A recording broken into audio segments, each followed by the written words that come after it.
तुम हो ज्ञानी ज्ञान के दाता, मुनि गुरुवर को करके प्रणाम गाऊं मैं, ध्याऊं मैं सुबह शाम। पुलक सागर एक नाम, पुलक सागर एक नाम। गुरु तुम हो ज्ञानी ज्ञान के दाता, मुनि गुरुवर को करके प्रणाम। राम तू जो मांगेगा वो मैं तुझे दूंगी। बोले तो जा फिर मां, मुझे अपनी लीला का विस्तार करना है और जिस लिए मेरा जन्म हुआ वो काम करना है। बोले क्या कहते हो? पूरा चक्रवर्ती का पद दिला दूंगी मैं तुम्हें। नहीं मां, जाके पिता से कहना कि मेरे राम को वनवास मिले और भरत को अयोध्या का राज्य मिलना चाहिए। गाली खाई कैकई ने, विधवा का जीवन जिया कैकई ने। मैं तो कहता हूं इतना त्याग एक पैदा करने वाली मां भी अपने बेटे के लिए नहीं कर सकती है, जो एक सौतेली मां करके जाती है। चित्रकूट पहुंचे और आप भी चित्रकूट धाम में बैठे हो मेरे भाई। चित्रकूट पहुंचे भरत जी मनाने की चलो, कैसा बलिदान कैसा त्याग मेरे भाई। गंगा पड़ी, भरत ने गंगा में स्नान किया। यमुना पड़ी, भरत ने यमुना में स्नान किया। सरस्वती पड़ी तो भरत ने कहा मैं इसमें नहीं नहाऊंगा, ये नदी पवित्र नहीं है। बोले क्यों? बोले गंगा मां है, यमुना मां है, लेकिन सरस्वती अब मेरी मां नहीं है, क्योंकि इसने मेरी मां की जिह्वा में बैठकर मेरे भाई को जो वनवास मांगती हो उस यमुना का मैं सम्मान नहीं करता हूं। ध्यान रखिए, मैं इसे कलंकित मानता हूं और ये कलंकित होकर काले रंग में कलयुग में घूमती रहेगी। ध्यान रखना। और सरस्वती का नाम रहेगा लेकिन अस्तित्व में सरस्वती दिखाई नहीं देगी। कैसा त्याग है कि मेरे भाई को वनवास दिया, उसकी पूजा करूं मैं। सोचिए कहां है वो भरत भाई? तुम तो एक पत्नी के कारण राम को कटघरे में खड़े कर देते हो, जमीन जायदाद के कारण क्या रामायण पढ़ते हो तुम? सोचिए मैं सरस्वती में स्नान नहीं करूंगा। जैसे ही पहुंचे चित्रकूट, खत्म करूं रामायण? थोड़ी सी और है, या फिर कल पूरा कर दूं? कल करते थे। कोई काम आम है कि नहीं तुमको? नहीं है तो बैठो, हमारे बाप का क्या जा रहा है, हम भी राम की गुण गा रहे हैं। कहा राम ने कहा यश कौशल्या खड़ी है मां, सुमित्रा खड़ी, कैकई कुटी के बाहर खड़ी है। राम ने पूछा मेरी मां कैकई नहीं आई। ध्यान रखना, राम का इतना प्यार था कैकई पर कि कभी उन्होंने कैकई को छोटी मां नहीं कहा।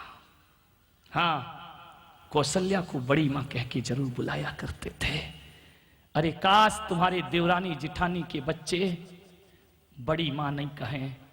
यदि बड़ी मां को मां कहकर बुलाए तो ध्यान रखना जिठानी का प्रेम भी उमड़ आएगा और देवरानी का प्रेम भी उमड़ आता है। ये मत बताओ इनको कि ये किसके रिश्ते हैं, कौन किसकी मां है। ध्यान रखिए, राम ने बड़ी मां कहा कौशल्या को। पूछा बड़ी मां, मां नहीं आई, क्या करे अभागिन। कौशल्या ने रोने लगी।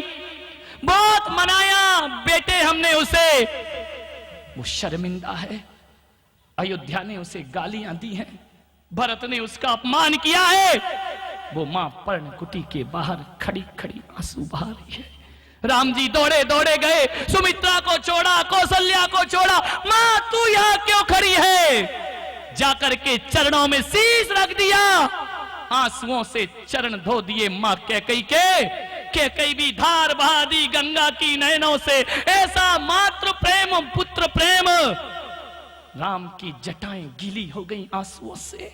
राम तुम वन वन भटक रहे हो, मां तुझे तो सत्य मालूम है, फिर तू शर्मिंदा क्यों होती है?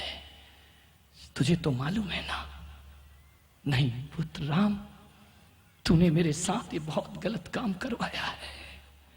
मां तू शर्मिंदा ना हो, देख तू मेरे लिए आदर्श है। सीता ने भी कहा बन चलती हूं। राम ने कहा तुम राजकुमारी हो, महलों में रहो, मुझे 14 वर्ष का वनवास है। इस देश की नारी कहती है कि पति को वनवास हो जाए तो पत्नी को अपने आप हो जाया करता है। राम ने कहा तुम जंगल में चलोगी कैसे, कांटे पड़ेंगे, कंकड़ पड़ेंगे। सीता ने कहा मैं जनक दुलारी सीता एक वचन देती हूं कि जहां जहां कांटे पड़ेंगे सीता आगे होगी, और जहां जहां फूल होंगे वहां वहां राम आगे चलेंगे जंगल में। कैसे पति पत्नी के आदर्श। आज थोड़ी थोड़ी बातों में पति पत्नी तलाक की नौबत पे पहुंच जाते हो। सोचिए, सीता ने कभी नहीं कहा जनक से कि मुझे किसके साथ शादी कर दी तुमने मेरी। सीता ने कभी नहीं कहा जनक से और राम से कि जब से तुम्हारे पास आई हूं दुखी दुख मिला है मुझे। कौन सा सुख मिला उसे? 14 वर्ष का वनवास मिल गया, वहां से रावण उठा के ले गया, जैसे तैसे जीत करके वापस लाए, तो एक धोबिड़े के कहने से फिर जंगल में छोड़ दिया। क्या सुख पाया उस सीता ने?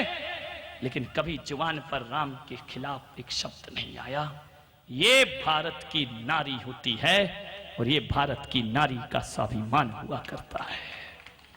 लेकिन आज की नारी यदि पति अमेरिका जा रहा है ना, तो कहती है मुझे बाप के यहां छोड़ जाओ, जब आओ तो ले आना वापिस, मैं तुम्हारे माँ बाप के पास नहीं रह सकती हूं। क्या अधिकार तुमको रामायण पढ़ने का? सीता का जीवन देखो।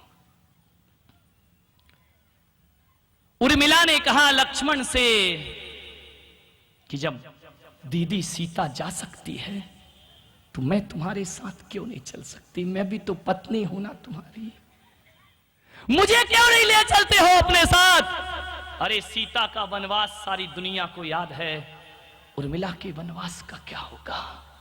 जो महल में 14 वर्ष एक एक दीप जला के इंतजार करती है, उसकी विरह वेदना इस दुनिया ने नहीं जानी। सीता की कहानी सब जानते हैं। उर्मिला का त्याग तो देखो, महलों में राम के तो सीता साथ थी ना जंगल में। उर्मिला का क्या होगा? रोज सुबह शाम एक दीप जला के कहती थी आज इतने दिन हो गए, एक एक दिन इंतजार करती थी। 14 वर्ष में इतने वर्ष बीत गए, जितने दिन बीतते थे उतने दिए जला देती थी, गिनती थी कि अब इतने दिन बचे हैं लक्ष्मण के आने में। सोचो उर्मिला का त्याग। उर्मिला ने कहा कि मैं भी चलूंगी जंगल में। जब सीता दीदी कह रही है कि राम पति को वनवास तो पत्नी को वनवास, मुझे क्यों नहीं, मेरे साथ ये अत्याचार क्यों? लक्ष्मण ने कहा कि नहीं उर्मिला, देखो भावनाएं देखो, एक दूसरे के लिए कैसे जिए, ये अपने लिए कोई नहीं जिया उस परिवार में। लक्ष्मण ने कहा उर्मिला एक बात बता दे मुझे, मेरी मां सुमित्रा, उसकी 2 बहुएं हैं ना, शत्रुघ्न और मेरी। एक बात बता उर्मिले कि बड़ी मां कौशल्या की कितनी बहू हैं? बोले 1 बहू। बोले 1 बहू भी जब साथ जा रही है और 1 बहू दूसरी मां के पास रहेगी, भरत की, शत्रुघ्न की, सुमित्रा के पास, बोल मेरी बड़ी मां को सासू कहकर कौन बुलाएगा? ये अधिकार मैं सौंप के जा रहा हूं कि मेरी मां कौशल्या को बहू का अभाव नहीं खटकना चाहिए। हे उर्मिला, आज से तू सुमित्रा की नहीं कौशल्या की बहू बनकर उसकी सेवा करना, नहीं तो वो बड़ी मां अकेली रह जाएगी। कैसे त्याग है ये देखो तो, क्या इतना त्याग कोई कर सकता है? सुमित्रा ने कहा कि लक्ष्मण, सुमित्रा से जाकर लक्ष्मण ने कहा कि मां श्री राम के साथ मैं भी जंगल में जाऊंगा, भैया के साथ। सुमित्रा ने कहा तू? बोले हाँ। मां तू मुझे वचन दे दे कि तू मुझे नहीं रोकेगी, मुझे जाने देगी राम के साथ। सुमित्रा ने गले से लगा लिया लक्ष्मण को कि पुत्र लक्ष्मण, आज तूने इस मां के दूध की लाज रख ली, जा, मेरे 2 बेटे हैं, एक बेटा राम की सेवा में रहेगा और एक भरत की सेवा में रहेगा। मेरे पुत्र तो सेवा के लिए पैदा हुए हैं, इन्हें सेवा करना है। एक को मैं भरत के हवाले करती हूं और एक को अपने राम के हवाले करती। इतना त्याग तुम्हारे घरों में है एक दूसरे के प्रति। क्या रामायण पढ़ोगे तुम अपने जीवन में? एक दूसरे के लिए जिए। मान्यवर, ये राम का स्वभाव देखो, हमेशा मुस्कुराते रहे। कभी उन्होंने अपने मन में अशांति पैदा नहीं की। विपरीत परिस्थितियों में भी मुस्कुराना श्री राम का स्वभाव रहा। कैसी भी परिस्थिति आ जाए मुस्कुरा के जियो, न सर झुका के जियो, न सर छिपा के जियो। गमों का दौर भी आए तो मुस्कुरा के जियो। ये रामनवमी का पर्व तुम्हें। और अंतिम बात कहता हूं, राम का चरित्र ध्यान रखना। कैसा था राम का चरित्र? जब विवाह होकर आए थे ना, तो कौशल्या ने कहा, पहली ही रात पुत्र वधू का मुख देखेगा। राम तू इतना मर्यादा में बंधा है, लोकाचार भी तो सीख। राम क्या देगा मुंह दिखाई में? मैं क्या दूंगा? चूड़ामणि रत्न निकाला, ले जा सीता को मुंह दिखाई में देना। गए, सीता से कहा कि मां ने ये उपहार भेजा है। कैसी मर्यादाएं! ये भी ना कह सके कि हम लाए हैं, ये सत्यनिष्ठा है। तुम बेईमान, तुम तो मां का लो और कहो हम कमा के लाए हैं। सत्यनिष्ठा मां ने दिया है। सीता ने कहा, प्रभु आज के दिन तो अपनी कमाई का देते, ये मां का दे रहे हो, तुम क्या दे रहे हो मुझे? ये तो मां ने भेजा है, तुम मुझे मुंह दिखाई क्या दे रहे हो? कैकई ने महल दिया, मां ने चूड़ामणि रत्न दे दिया, तुम क्या दोगे मुझे? राम ने कहा, सीता मैं? राम ये सब चीजें नहीं जानते थे। कन्हैया होते तो अलग बात थी। राम ने कहा, सीता आज मैं तुझे वो देता हूं जो इस रघुवंश में किसी ने किसी को न दिया होगा। और आज तक कोई रघुवंशी सूर्यवंशी अपनी पत्नी को उपहार न दे पाया होगा, वो मैं तुझे प्रदान करता हूं। सीता ने कहा, ऐसी क्या अद्भुत चीज है? सीता, इस मेरे रघुकुल में बहु विवाह करने की परंपरा है। मैं तुझे वचन देता हूं कि तेरे अलावा मेरे जीवन में कोई दूसरी पत्नी नहीं होगी। ये राम का चरित्र था मेरे भाई। तेरे अलावा कोई मेरी पत्नी नहीं होगी। मैं एक पत्नी व्रत लेता हूं मां सीता, देख। और इससे बड़ा उपहार क्या होगा इस रघुवंश में? पहले राजा लोग बहु विवाह करते थे तो सम्मानित होते थे। राम ने कहा, नहीं, तेरे सिवा मेरा कोई नहीं होगा इस धरती पर। ये राम का चरित्र है तुम्हारा। बोलो भाई। लोग कहते हैं रावण मर गया, नहीं मरा रावण भाई, कहां मरा है? हर साल बड़ा हो जाता है, 108 फीट का हो गया। दशहरा पे देखो ना, मैंने कही रावण की हाइट हर साल क्यों बढ़ती है मेरे भाई? ये तो कम होना चाहिए ना। और भाई जब रावण मर गया, उसका अग्नि संस्कार हो गया, हर साल पैदा क्यों करते हो मेरे भाई? दशहरा पे क्यों जलाते हो? हर बार एक रावण खड़ा कर देते हो। और रावण की हाइट दिनों दिन बढ़ रही है, राम की घट रही है। कहां मरा है रावण? कौन है रावण? जरा देखिए। रावण के सुने हैं कि 10 शीश थे, तो आंखें कितनी थी? बोलो, काना थोड़ी था भाई, 20 थी ना। 10 शीश और 20 आंख एक सीता पर टिकी थी। तुम्हारा 1 शीश 2 आंख कितनी सीता पर टिकी है? बोलिए। 20 आंखें में 1 सीता बसी थी, और तुम्हारी 2 आंखों में कौन बोला 20,000 सीताओं पर फिसल गई है? कहां है रावण? देखिए, तुम्हारे भीतर रावण है, तलाशो अपने भीतर।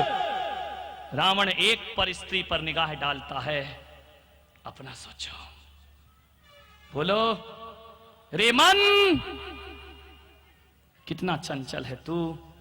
कभी बनता है राम की सीता, शिव की भवानी, कभी बनता है सिद्धार्थ की त्रिशला, रे मन तू किस किस पे नहीं फिसला, रे मन तू किस किस पे नहीं फिसला। ध्यान, कहां है रावण? चलाओ अपने भीतर के रावण को। वो रावण इतना खतरनाक नहीं जितने पार्लियामेंट में बैठे रावण खतरनाक हैं, संसद में बैठे हैं, विधानसभा में बैठे हैं। देखो रावण तो मजबूत हैं, अब रामदेव क्या करते हैं, क्या होता है, विचार करना है आपको।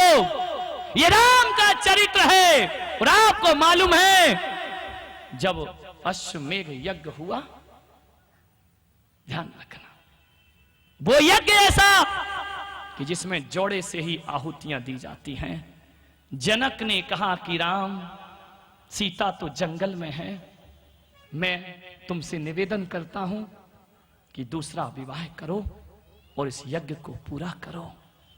लड़की का पिता कह रहा है, कैसे त्याग थे। पूरी अयोध्या ने कहा कि दूसरा विवाह करो। राम ने कहा नहीं, धरती पर ऋषभ देव नहीं होते हैं तो लोग उनकी मूर्ति में ऋषभ देव के दर्शन करते हैं, और मेरा वचन है कि सीता के अलावा कोई नहीं। अरे सोने की सीता बनाओ और उससे मेरे साथ यज्ञ संपूर्ण कराओ। ये राम का चरित्र था मेरे भाई। कहां है श्री राम का वो चरित्र? इंद्रजीत का वध हुआ ना, राम ने अपना उत्तरीय उतारा और उसके शव पर डाल दिया, दुश्मन के शव पर। राम का चरित्र तो देखो। पूछा कि दुश्मन के शव को अपना उत्तरीय वस्त्र उतार कर कफन उड़ाते हैं। श्री राम ने कहा ये अब मेरा शत्रु नहीं है। और क्या सोचते हो कि केवल राम ही पितृभक्त है? इंद्रजीत भी बहुत बड़ा पितृभक्त है, और एक पितृभक्त दूसरे पितृभक्त का सम्मान करना जानता है। ये राम का चरित्र देखिए। उन्होंने कहा वो पितृभक्त है। इंद्रजीत ने इतना ही कहा था रावण से कि पिताजी आप सीता को ला रहे हैं, ये गलत कर रहे हैं। लेकिन राम यदि अपने पिता के आदेश पर 14 वर्ष वनवास जा सकते हैं तो मैं भी अपनी पिता की इच्छा के लिए अपनी मां के लिए सौतन लाके खड़ी कर सकता हूं। ध्यान रखिए कितना बड़ा त्याग है ये। ध्यान रखिए, अपनी मां को सौतन लाना, अपने पिता के उस आचरण का भी सहयोग करना। ये बात सही है, ये काम गलत था, लेकिन इंद्रजीत का त्याग किसी राम के त्याग से कम त्याग नहीं था। ध्यान रखिए, एक पितृभक्त का सम्मान करना जानता है। ये राम का चरित्र है। 3 चीज मैंने बोली, नाम, स्वभाव और चरित्र। मान्यवर, राम पर जितना भी बोलूं उतना कम है। यदि मैं यहां 1 साल रहूं और राम कथा करूं तो भी मेरी रामायण पूरी नहीं होगी। इतना बड़ा राम का चरित्र है। दिगंबर जैन समाज के प्रख्यात कवि हृदय संत वात्सल्य मूर्ति प्रखर वक्ता मुनि श्री पुलक सागर जी महाराज की लेखनी द्वारा अलौकिक साहित्यों की रचना हुई है। मुनि श्री द्वारा रचित ग्रंथों को पढ़ने से आपका जीवन निश्चित ही नए आयामों को प्राप्त करेगा। साथ ही मुनि श्री के विचारों को जानने के लिए मासिक पत्रिका पुलक वाणी के सदस्य बन जीवन में नई ऊर्जा का संचार करें। मुनि श्री के साहित्य एवं पुलक वाणी को प्राप्त करने के लिए संपर्क करें। केंद्रीय कार्यालय वात्सल्य भवन, P75, गली number 5, Bihari colony extension, Shahdara, Delhi 110032। Mobile 919810900699। Email pulakvani@gmail.com।